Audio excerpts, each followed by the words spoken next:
Students, आज हम पढ़ेंगे इम्पॉर्टेंस ऑफ फोटोसिंथेसिस के बारे में, यानी कि फोटोसिंथेसिस की अहमियत के बारे में। सबसे पहले अगर हम बात करें कि फोटोसिंथेसिस क्या है, तो ये एक प्रोसेस है जो कि पौधों के अंदर होता है, यानी कि प्लांट्स के अंदर होता है। और इस प्रोसेस के ज़रिए पौधे अपनी खुराक तैयार करते हैं, यानी कि अपनी फूड प्रिपेयर करते हैं। अब अगर हम बात करें कि खुराक की ज़रूरत क्यों होती है, तो जितने भी लिविंग ऑर्गेनिज़म हैं, यानी कि जितने भी जानदार हैं, जिस तरह के ह्यूमंस हैं, इंसान, इसी तरह से प्लांट्स, पौधे और एनिमल्स यानी कि जानवर, ये सब क्या हैं? ये सब जानदार हैं और इनको मुख्तलिफ़ किस्म के काम करने के लिए एनर्जी की ज़रूरत होती है, यानी कि ताकत की ज़रूरत होती है। जिस तरह से ह्यूमंस की अगर हम बात करें तो ये चलते हैं, इसी तरह से प्लांट्स, पौधे जो हैं ये बढ़ते हैं, इनके अंदर ग्रोथ होती है। इन सब कामों के लिए, एक्टिविटीज़ के लिए फूड यानी कि खुराक की ज़रूरत होती है। और पौधे अगर अपनी खुराक बनाएंगे तो वो किस प्रोसेस के ज़रिए बनाएंगे? वो बनाएंगे फोटोसिंथेसिस के प्रोसेस के ज़रिए। इसका मतलब है कि पौधों के अंदर फोटोसिंथेसिस का अमल, जिसके ज़रिए वो अपनी खुराक बनाते हैं, वो बहुत ज़्यादा अहम है। अब इस प्रोसेस में होता क्या है, यहाँ पे अगर हम डायग्राम में देखें तो सूरज की रोशनी यानी कि सनलाइट पड़ती है पौधों के ऊपर। अब पौधों के ऊपर जब सूरज की रोशनी पड़ती है तो पत्तों के अंदर जो लीव्स होते हैं, जो कि पौधों के ऊपर मौजूद होते हैं, उनमें खुराक तैयार होती है। और खुराक किस तरह से तैयार होती है कि हवा में यानी कि एयर में कार्बन डाइऑक्साइड गैस मौजूद होती है। यहाँ पे आप देख सकते हैं कि ये कार्बन डाइऑक्साइड गैस इस्तेमाल हो रही है। इसके अलावा वाटर यानी कि पानी जो है वो चाहिए होता है। और वाटर आता कहाँ से है? जब ये दरख्त यानी कि पौधे, प्लांट्स सॉइल के अंदर मौजूद होते हैं, मिट्टी के अंदर जब ये इनकी जड़ें मौजूद होती हैं तो मिट्टी में यानी कि सॉइल में मॉइस्चर होता है, नमी होती है।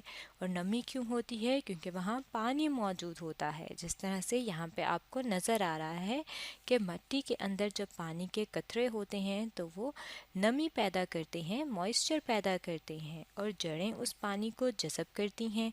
और कार्बन डाइऑक्साइड और वाटर मिलके क्या बनाते हैं? खुराक बनाते हैं पौधों की, यानी कि फूड बनाते हैं। और वो फूड ज़्यादातर कौन सी होती है? उसे हम कहते हैं कि ग्लूकोज बनती है। ग्लूकोज, जिसे आम ज़बान में हम क्या कहते हैं? आम ज़बान में हम कहते हैं शक्कर। इसके अलावा फोटोसिंथेसिस के प्रोसेस में जब पौधे अपनी फूड बना लेते हैं तो उसके साथ एक गैस रिलीज़ होती है, यानी कि एक गैस खारिज होती है जिसे कहते हैं ऑक्सीजन गैस।